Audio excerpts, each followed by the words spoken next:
Welcome to the Moving Picture Studio. We're here with Liz Garbus. Bobby Fischer Against the World's your film here this year, but of course you've been here a few times now and one in '98. What's your relationship with Sundance like now? Has it changed? Do you feel like you can get in anywhere?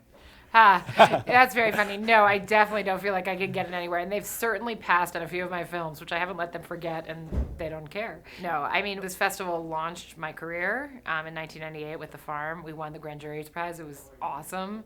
I mean, that was like, it was everything. It started, made me be able to make documentary films. Yeah. And I've had 3 films since, including this one as a director. And they've passed on a few in the middle, and people say, oh, you're a veteran, it's old hat. But honestly, it's like totally thrilling every time, and I take nothing for granted. And the next time I submit my film to Sundance, I'm going to be anxiously awaiting that phone call. There's quite a few documentary filmmakers that are up here now that are, kind of veterans of Sundance, so to speak. And Morgan Spurlock's been producing other documentary filmmakers and putting his name on their projects. Obviously, Moxie Firecracker also been really productive in terms of having a whole slate of filmmakers produce stuff. What is it about the documentary community that seems less competitive and more supportive? We're just a bunch of whores.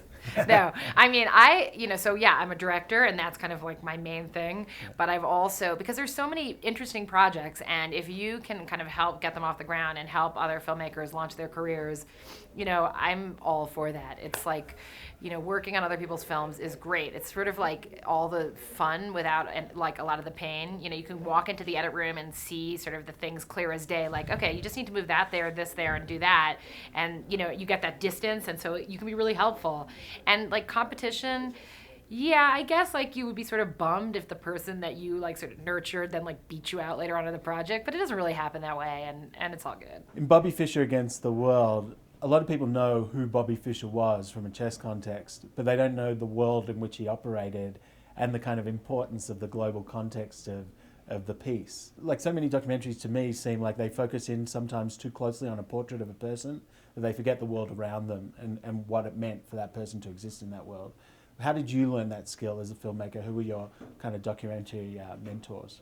Well, first of all, I appreciate that you acknowledge that, because Bobby Fischer could not have existed without his like social, political, cultural context. Yeah. He was so much a product of that time, of the late 60s, early 70s. He could only have been what he was within the context of the Cold War. So we had to interweave all of that, and I appreciate, you sort of mentioning that.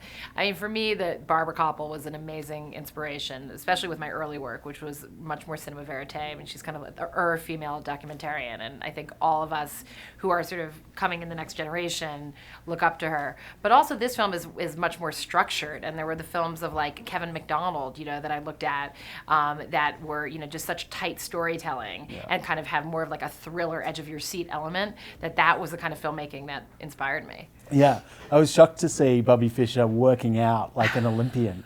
Yeah, he was a rock star. I mean, yeah, he was a celebrity. He was good looking. I mean, had an imposing physicality. He was not like a little nerdy chess guy. He was a great subject to work with.